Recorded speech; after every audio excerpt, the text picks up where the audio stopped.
Welcome to the Rachel Jasmine Studio After Dark series, where we discuss all things sex, love, and female empowerment. Yes, ma'am. I'm Rachel. I'm Kristin. I'm the photographer. I'm hair and makeup. And we are Rachel Jasmine Studio. So we're going to start off today's episode with a viewer question. Ooh, okay. So we have just put out an anonymous form for Okay. people to be able to submit questions to us. Ooh, okay, love this. And we got our first one. So she says, I am a past client of RJS. Okay. And she says, love you girls. She said, I'm almost 40 and I'm so not feeling myself right now. What beauty services would you recommend for a little glow up? That's a really good question. I love this question. Yeah, I wish that I could say that it was more in things that I could be doing for people, but if you're looking for a quick glow up, my best suggestion is skincare. Shout out to my esthetician and both of our injectors. Yes. We love you ladies. I get hydrofacials, microneedling, Botox, all types of different things done to make me feel more youthful. I am 40 and I definitely can feel 40. Like since the day I turned it, I was like immediately like, what happened to my body? So I would say going to get a very deep, intensive skincare regimen with your esthetician and staying on it like one time, maybe quarterly is like enough, I think, for a lot of people. But I think skincare is really the move. Yeah. Changing up your hair is great, but it's not going to make you feel youthful. I think you need the actual skin to look youthful. There, I'm going to disagree with you a little give bit. it to me. Yeah. So I agree. Skin, Yeah. absolutely. But ever since getting my extensions done by you, it has literally changed my life. Okay. Like I feel like a hot girl every single day. Yeah. Because my hair is so long and voluminous and luscious and like literally it's changed my life. That's fair. This is like my big splurge every year, you know, like I'm going to make sure that I have hair extensions probably until the day I die. Yeah. Most people who get them, that's what ends up happening. Yeah. Yeah. Okay, so fair point. As a hairstylist, I probably don't feel the same about changing hair because I change my hair frequently and I change others. I do see that. That's a huge upgrade for sure. So yes, I agree.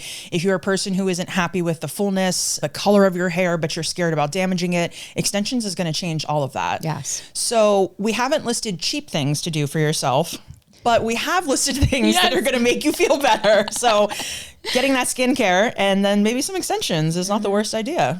Or at least just upgrading your style. Yeah. Yeah, I agree. Totally. Yeah. Yeah, I think the Botox thing for sure. And that is, I mean, depending on how much you're being treated for, that can be very reasonable. Totally. For right now, I am only getting injected in my masseters and the traps. So I do the Barbie lower them Botox. shoulders from what you do. That makes sense. For sure. But I do want to go back. I did some forehead and eyebrow Botox for my wedding, and I would like to update that. You know, I tell my clients all the time, I spent like 140-ish getting my Botox done because I only do around the eyes, and it makes me feel so incredibly different with just a couple little injections. So I do agree with that. My forehead, I'm a really animated talker, as you can now see.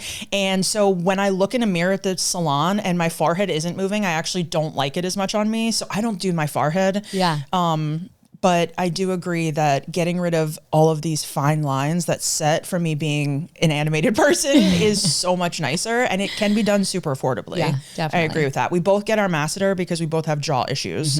And that I also think is more medical than like, it doesn't make that big of a difference in the visual of your face. Well, it did for me. That's right. You did say that. I Yeah. didn't feel like I did see it, but you did. Huge difference for me because my masters were just so huge. They were more pronounced than mine, I think. Yeah. And so like after, I would say maybe 6 months or so, I really started to see the difference. Like my face slimmed out so much. And I was going through like a weight loss journey at the time. Sure. So it's hard to exactly say how much of an effect it had, but it, Probably though. yeah. Probably. I think. I agree with that. I don't really feel like I ever saw mine. Mine was way more the TMJ aspect of just not being able to clench my jaw was a huge relief when I got the injection. So maybe that is, but I will say I get my smile like on the outside done to like lift. And Really? Yeah. I've been considering that. Yep, right on the outside corner. She does it just to like boop, just a little boop. Not like the Joker smile, but like, you know what I mean? But like enough. And I do feel like it helps me like not maintain my smile, but it does help it does help lift my smile, I will say. So I love that one too. Yeah. I will also say, and shout out to our girl Mary at Omnia. Yeah. We'll link her. Yes, please. Yes. We love Mary. She does our Botox. She also does my lip injections. And maybe controversial, because I know some people are like not into that. Fair. But if you are into that, we have a girl. Yep. She does my lips. She's amazing. Yeah. And what I love about Mary is that the last time I went in for a little Botox retouch, I was like, Mary, what do you think about maybe a little more in my lips? And she was basically like, LOL, no. Like, we love that though. Yes, we love that, because she was like, you are going to put yourself in a position where you're going to start having migration because you'll be overfilled. And she's like, I won't do it. I won't stand for it. I love an injector who says no. Yes. They're not just trying to take your money. They're not just trying to do this for any other reason. Then I need you to look as good as you can, and you don't need that. Yes. And somebody needs to put a kibosh on us, because we all get a little wild some days. For sure, on yeah. That. I it's agree. like with you, I'm like blonder. Yeah, you also, I had to lay down the law on longer extensions, because I'm like, babe, you're like 4 foot. Like, how much hair do you really need? You don't need 30-inch extensions. Yes, this is why we go to service providers that we can trust. Yeah, we tell the truth. I say, girl, if it hits your butt, that's enough. Exactly. We don't need to be Cardi B. Exactly. I mean, we kind of need to be Cardi B. Yeah, but not with her hair. Yes. But yeah, Mary has done right by me, and I trust her with my face so much because she's so honest and will make sure that, like, you know, I'm not requesting something that will end up being detrimental to my goals of a youthful, beautiful, fresh face. And Mary was on recommendation from me. Yes. Because I'm our hairstylist, and that's what we do. That's what we do. You trust the people who you already are paying for services that you know they can do. Yep. Where do you get this done? Who do you think I should go see? And then I told you that came from another service provider who gave her name to me. Yeah. Another hairstylist said, oh, you should go see the girl who works in my salon, Mary. That's how I started seeing her. And that's what people need to do, is when don't go to like social media and ask people who are not in the profession. Yeah. Go to your professional and ask them, like, what do you think I should do? Do you think I should change this? Or ask another professional. That's fine too. But go to the right people. Yeah, for and sure. they'll give you the right information. For sure. Yeah. Yeah. Because it's like, hey, it might work out for you by going to your friend's cousin's acquaintance, so-and-so, whoever, you know, hopefully it does. Yeah. But I like to get referrals that are people that work within the industry that know kind of the lowdown on the streets. Yeah. Yeah. And once you get the services too. Yeah. Because I'm not just sending you to an injector because I think I've heard she's good. It's because I get my stuff done with her. Yeah, exactly. Yeah. So we love Mary. We love Mary. Yeah. We'll link her below. Yeah. She commented on our last one and she said, I love both of you so much. And we love you too, Yes, Mary. we love you too, Mary. That's why we're so confident to be sitting back here. Absolutely. So cheers to Mary, cheers ladies. To Mary. Yes, we are drinking Boudoir sours right now. And if you don't ask us what time of day it is. No, you don't need to know that. No. It's clearly after dark. Yeah. But if you guys have a favorite drink. Yeah, we're interested. We're interested to hear what your favorite drink is, and maybe we will feature it in one of the next upcoming episodes. Yeah, we're down to try. If it's unique, if it's like a rum and Coke, like, calm down. We know. But like, I didn't know what a Midori sour was when she asked me this morning. So I was like, yes, let's try that today. Yes. So if you have one that you love, that's interesting to you, share and we'll try. Yeah. Cheers to that. So we've got another Reddit story that we are going to go over today. Love it. And we're going to jump into it. So this one, the title is, am I the asshole for refusing my wife sex after she refused me? Yes. Yeah, we're already heading down this road. Yeah. All right. So this user says, had the day off today. Much needed time to stay home and hang out with my wife and 2-year-old daughter. During our daughter's nap, my wife started tidying up a bit while I watched some TV. About 20 minutes later. That's our first problem. Yeah. About 20 minutes later, I, not so subtly, hinted to if she wanted to, quote unquote, take a break from cleaning. She scoffed and said no, that she needed to finish cleaning. I was a little disappointed and probably let it show in my facial expressions, but said okay and went back to the couch. She came out 5 minutes later in an almost exasperated tone and said, okay, fine. We can go have sex if you really want to. Okay. So this man says, I felt completely belittled and almost like it would have felt like begging if I had said okay. So I declined and said, That's okay. You can finish what you're doing. She countered with, well, you're just going to be upset with me if we don't. So let's just go to the bedroom. I then restated that I didn't want to anymore and it was fine. She could go back to doing what she was doing, which she then did. Yikes. He says, honestly, I feel a little degraded that my wife acted like it was such an inconvenience to have sex with me. We've been married 5 years, and our sex life has definitely slowed down over the last 2 since having kids, but this is a first. So, am I the asshole here? Yes. Yeah. Yeah. Totally. Yeah. This one isn't hard, sir. No. Like, this is like 1 + 1 = 2. Yeah. You literally are watching her do all the work in your house while you sit on a couch, and then you want her to stop to do more work for you so that you can go back to laying on the couch satisfied, but she can go back to doing more work, and you're mad about it. Right. It's not that hard, guys. Like, if you got up and like did a little bit of sweeping, she'd probably be so turned on. Yeah. If you got up and like took out the trash because you were like, oh, you know what? Bet this is what the adults of the household are going to do today. She would probably get on her knees for you. Yeah. Without any questions. It literally takes almost nothing, sadly, to get a woman to be turned on by a man if you just do the right things, especially in the home. Right. And that's how you get us to say yes every time. Yes. Go back to doing your chores that's slave work. Oh my God, so dismissive of him to So be like, just go back to. disrespectful. Yes. What are you doing? Right.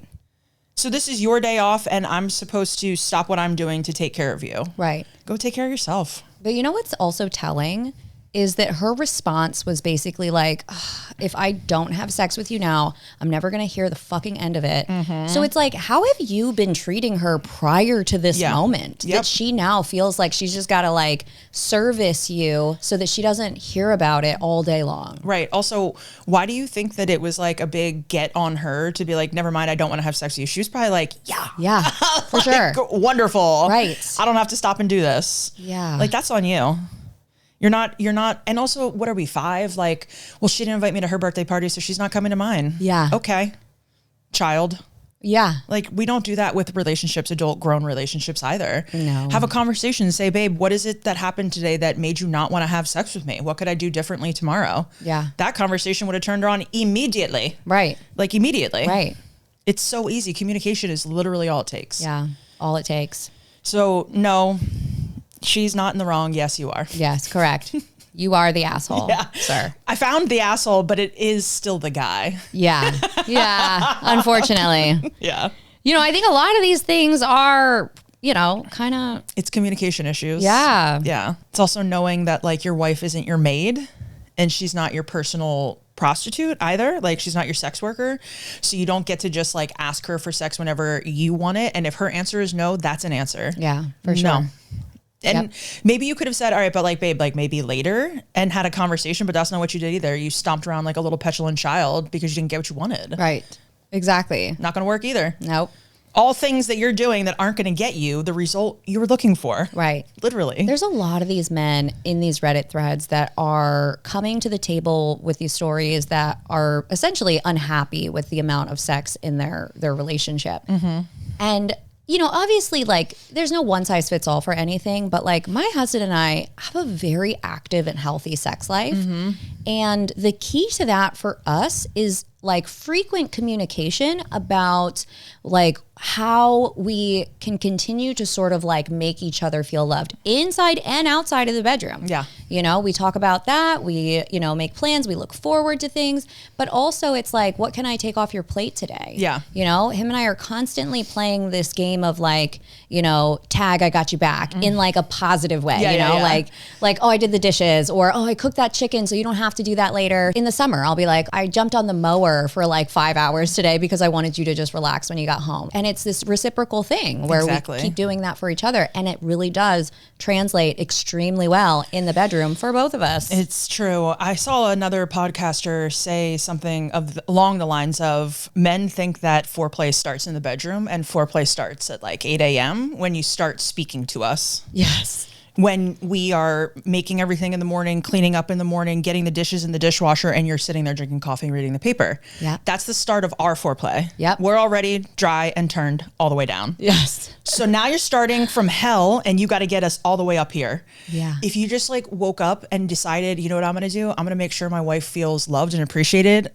at every turn today, there wouldn't be a question if you were going to have sex that night. Right. It would literally be, how long are we having sex for? Like, right. Where are we having sex tonight? Because it's going to happen if you treat each other right. And women, I think we do that naturally. I won't speak for all women, of course, but I think that naturally we want men to feel good about themselves. We want them to know that they're loved by us. Yep. And a lot of times, unfortunately, when we don't get it in return, it's like, we're meant to be like, you can't just like turn it on for us. You can't just be ready for us. I thought you loved us so much. And it's like, no, that's not reciprocal love. That's me loving you. Yeah, absolutely. I don't want to have sex with somebody who doesn't treat me well. Exactly. So start that earlier in the day, folks. Yep. And then you'll be guaranteed sex at night. Right. Exactly. Seems simple. It does seem so simple. Yeah. Yeah. And again, if your partner says no, because they're not in the mood, no is still a full sentence. For sure. So yeah, you can ask why, of course, but like you don't get to bully. Right. We don't get to bully people. Yeah. And it's not like I'm going to do these wonderful things because I'm getting something in return, but it's like, you know, you're putting in goodwill, you know, and that over time, like when you start to build trust with your partner that like you are really showing up for them, that builds intimacy, which then builds, you know, more desire and Trust. attraction. Yeah. Trust and responsibility, and like knowing that if you forget something, the other person has probably already thought of it for the family. Yep. That's like such a huge, I'm sure with you with 4 kids and families that you're blending together, it's like you have to think about all the exes, all the other fathers, all the other mothers, everything that they have going on in their lives and your own family's life to make sure that everyone is happy. And then you also want me to just boop at night.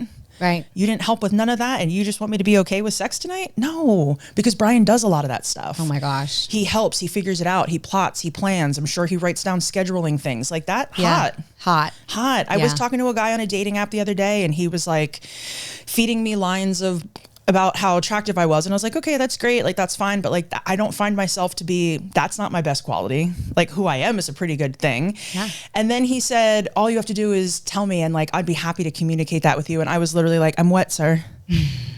That's what it took. Yeah. Tell me how much you want to communicate with me and that all I have to do is ask and you'll hear it and do it. And like, that's going to turn me on more than like, oh, but you're so hot. Like, okay. Yeah. Like, thanks, but yeah, like everybody, you know, everybody can get those compliments. Yep. I want you to look at me and be like, God, I love that you care so much about your friends and their happiness. Like, I love that you go out of your way to help them. That, see me for who I am? Like, what do you mean? Like, that's so attractive. Yes. That's how easy it could be. Yep. But you have to give a crap about the woman you're dating. And I think that we as a society, like, we date people, both men and women, and we don't really care that much. It's just because we don't want to be alone. Yes. Like, I'll just tolerate that so that I'm not alone. And it's like, well, babe, that's why you don't want to sleep with a person. Exactly. Yeah. Yeah, for sure. It's an issue. Yeah. I've gone through like years of therapy, and in my early 20s, one of the big themes of that was romantic relationships, but also platonic relationships, and the kind of love that I was willing to accept and the kind of love that I was attracting. And that was like a big thing for me that really didn't actually manifest until later in life, but it was a long journey of sort of learning to see the red flags and then acting on it once I saw the red flags. But anyway, all that to say is that it took me until I was in my, mid 30s to finally be with somebody that genuinely adored me for like who I was, not just what I looked like, but who I was as a person, because we're so used to just accepting less. Yeah. And like you said, because we are just lonely and we don't want to be alone. And so you find somebody that you can tolerate enough, and you just live life. Yep. And you go through things. But genuinely being able to be in a position where you are with somebody that you adore and that they adore you on such a deep level, like I want every woman on this planet to be able to experience that. Yeah. I agree. And if not, I want you to find female friendships that make you feel that way at the very least, because like not everyone is going to find their person, unfortunately. Yeah. One, maybe you just didn't cross paths with them because of something that happened, or two, maybe you did and it just didn't happen the way it was supposed to. Yeah. But I think it's important to not be like, well, you'll find the one. It's like the one could be your best friend. It could be your sister. It could be, you know, like a client that sits in your chair who just gets you better than anybody else. It could be anybody, as long as that person understands who you are and makes you feel so good about yourself, and like you can just be your authentic self with them and not guess like, are they gonna like this about me? Like, right. You know, right? That's scary even in friendships. It's like, can I just tell them that I just want to sit on the couch and watch this Netflix show all day and not talk? Is that what you want to do too? Right. You know, like to find somebody who matches that energy is like such a beautiful thing in this world. It doesn't have to be a partner. It can be anybody. Yeah. But it is super important that if you're picking a partner, you find those qualities. Yeah. Like I talked to somebody the other day and I forget what he was saying, but he was like, listen, if my wife suddenly gets into like yarn and like knitting, I am now interested in that as well. Like if she is suddenly interested in learning about the endocrine system, I am buying books on that and learning it as well, so that when she talks to me about it, I know what she's talking about. And I was like, yeah, but not everybody's cut from the same cloth as you, man. Yeah. Like that's a wonderful way to be a husband, and they are super happily married, and I love that for them. Yeah. But like, that's not every person. Yeah. And that's because you like your wife. Yeah. Right. I also think that like a lot of guys just don't like the people they're dating either. And again, it's convenient. Yeah. And because they think they're going to get laid every night. Mm-hmm. Women are now at the point where we're not having sex with you until we get at least some of what we've asked for. Yes. So you're not getting laid the way you used to, and now you're mad. It's a whole problem. I know. It's a whole thing. I know. Dating in 2025 is rough. Yeah, the epidemic is on both sides though. Yeah. Women don't have sex anymore because we don't care. Yeah. And we are done just giving it away for free and literally getting nothing. And men are losing the ability to understand what it is they need to do to get a good woman. Yeah. Like it's no longer just bring in the bread. Right. Just to be clear. Yeah. We bake our own bread. Yeah.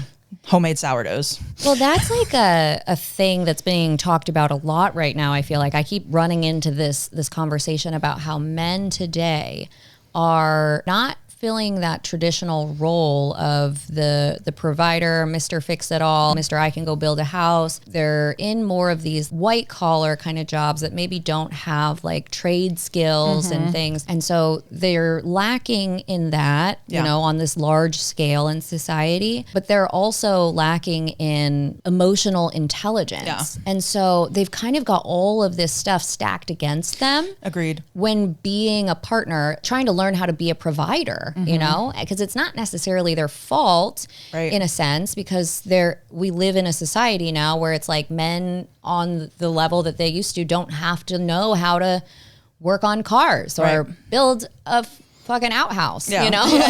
God, that's been a while. Yeah, no, for sure. Yeah, but then they're also lacking this emotional intelligence, which then he kind of makes them sort of this like dud as a partner. It definitely does, especially when women build up their emotional intelligence all the time. Yeah. Men don't also have conversations like this with their male friends. And I think that that's another problem, is like they're not opening up to people because they feel like it's not masculine. Yeah. And that's just not true. Yeah. You know, like we would much prefer for you to come back to us and say, hey man, I was talking to my friend about our fight the other day, and like he totally was like, dude, you can't, you know, and he really showed me the way. That's not a conversation I've literally ever heard. Right. I've heard my female friends say, yeah, I talked to, and my sister was like, you know what, you can't really do that in a marriage. That's not really how it goes. Like you should reconsider how you added to this conversation. And they take that and then they go back and they fix the problem. But men don't have people to go and talk to, which I agree is a problem, but then, you know, seek therapy. Yeah. That really is like the theme of I think everything we talk about is like therapy. We're going to work on that, guys. Yeah. For sure. We'll get it down. Yeah, we'll get that down. We can't nail everything right away. Right, exactly. But no, for sure. Therapy, but also this made me think of a TikTok trend that was going on. Is it the bird one? Not the bird one. It was grown men calling their like very best guy friends at night and being like, yo man, what's up? You know, what you doing? Just hanging out, just chilling. All right, man. Well, I just want to say goodnight. Just calling to say goodnight. And like the men largely, like every once in a while you'd hear like one of them go, oh man, thanks so much. Good night to you too. But like there were some wild responses where like one guy was like, yo, yo, dog, are you kidnapped? Like, what's going on? Yeah, like, are you okay? You know, like he thought his friend was like in danger and this was like code for like our code that I forgot about. Yes. Yeah. Because it just was so like unexpected for your male best friend to call and say that, which is such a shame. Yeah. Because when I say bye to my friends, it's like, okay, see ya, love you, bye, be safe, bye. Yeah. Like that's how I say goodbye to people. Yeah. But like dudes, no. Again, it's like that. It's that stigma of like, you can't be emotional with your guy friend because then you must be gay. Right. That's so sad. Sir, we are not lesbians. Right. And I love all of my friends and I will love them and hug them and support them and tell them how beautiful and wonderful they are at all times. That does not mean that I want to sleep with them. Right. It means that I support them. If you guys just learned that that's just supporting other males, like maybe you wouldn't be in an epidemic of loneliness. I know. Because you could at least have your male friends. Yeah. You're literally like, you're cutting off that sex to even be your friend at this point because you all are too scared. I know. It's such a shame. It is a shame. It's really big a shame. But what I love about my teenage son is that him and his friends, these guys are jocks. They're football players, lacrosse players, wrestlers, you know, all the things. And what I'm seeing in this younger generation is that they do have very like intimate conversations with each other about their feelings, about the breakups that they're going through. Good. You know, they get emotional about things and they support each other. You know, we had one kid come over because his girlfriend broke up with him. He was crying and stuff. And all the guys were supporting him and, you know, like not making fun of him. No, clowning on him a little bit. You know, they're not perfect, you know. They're still teenagers. Yeah, you know, they're clowning on him a little bit, you know, to try and lighten the mood. It, yeah. But it was like, you know, he was like, oh, like my dude's going through some things, Mom. Can the fellows come over for a little bit? And, of course. Of course. Of course. And so they had their sad boy moment. We love that though. Yeah, and then like built him back up and they had a great time. And yes, and I'm like, I love to see this. That's men what there should supporting be. Men. And your little one will see it from them and he will know that if he has problems, he can go to them. Yeah. He can go to you. He should be able to go to his own friends. So it's just teaching the next generation what they should be able to do, which is beautiful. Yes, totally. I agree with that. Yeah, I love to see it. So in response to today's Reddit story, sir, you are the asshole. Yes. So sorry about it. For sure. And yeah, this was a fun one. Yeah, I like it. We didn't have any in the last round where the poster was the asshole. That's true. Yeah. This one checks. This one checks. They're not in the right. No. May that love never find me. It has not. Don't worry. All right, guys. Thank you so much for tuning in for another episode of After Dark. And we are very excited for the next round. Leave comments. We do have a form as well. So if you guys want to ask us questions or any good stories, yes, bring them on. Juicy stories, or because I would like to know, do you have a beauty hack that I need to know about to make me feel younger? Yeah, throw that out there to us, please. We would love to hear about it. Are you doing something that we don't know about? Red light therapy, we know. Cryotherapy, we know. Give us something fresh and new. We would love to try. Yes, we're all about that. All about that. I want to look like a newborn baby. Yeah, for the rest of my life. Like. Oh goodness. I'm literally like, I'm already like looking at surgeons for my 50th birthday facelift because, you know, I'm like, I want to look youthful and hot and beautiful and like whatever. And it's a value of mine. Yeah. And I think that I can still age gracefully, but still give myself little tune-ups here and there. Totally. Yeah. Yeah. Your car needs a tune-up, so do we. Exactly. I work harder than my car for sure. Yes. So I'm fine with it. Exactly. Totally fine with it. No judgment. Nope. All right. So yes, use the form. Use the form. Use the form. Tell us your stories. Ask us your questions. Yes. Tell us your beauty hacks. Yes. And we'll catch you guys later. Bye.